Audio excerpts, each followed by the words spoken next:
ఒక కక్ష సాధింపు రాజకీయాల కోసం ఆయన ఇంటి మీద దాడి చేసి ఆయన ఇంట్లో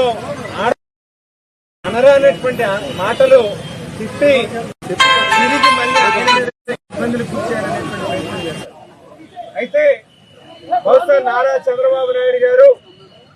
అలాగే కూటమి ప్రభుత్వానికి సంబంధించినటువంటి నాయకులు బహుశా కానీ ఏదైతే జగన్మోహన్ రెడ్డి గారు చెప్పారో ఒక పులిలాగా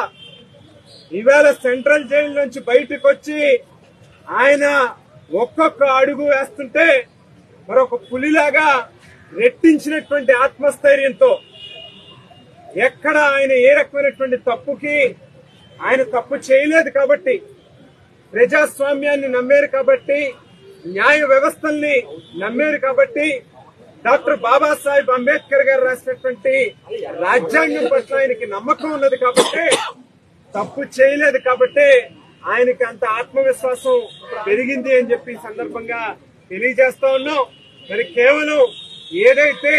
ఇవాళ మిథున్ రెడ్డి గారి ఇంటి మీద కావచ్చు లేకపోతే భయభ్రాంతిని గురి చేయాలనేటువంటి ప్రయత్నం ఏదైతే చేస్తా ఉన్నారో ఈవెన్ జోగి రమేష్ అన్న ఇంటి మీద కావచ్చు ఇవేవి కూడా వైఎస్ఆర్ కాంగ్రెస్ పార్టీ శ్రేణులు ఎవరు కూడా లెక్క చేయరు అనేటువంటి మాట సందర్భంగా తెలియజేస్తూ మరి ఖచ్చితంగా రానున్నటువంటి రోజుల్లో అంబటి రాంబాబు గారు మరింత ఉత్సాహంతో పనిచేస్తారు. ఈ రాష్ట్రంలో ప్రజాస్వామ్య విలువల్ని కాపాడటం కోసం రాబోయేటటువంటి 3 ఏళ్లు జగన్మోహన్ రెడ్డి గారి యొక్క నాయకత్వంలో మరి ప్రజలకి అండదండలు ఇస్తూ వాళ్ళకి తోడుగా నిలిచేటటువంటి కార్యక్రమం కూడా చేస్తారని చెప్పి ఈ సందర్భంగా తెలియజేస్తాం.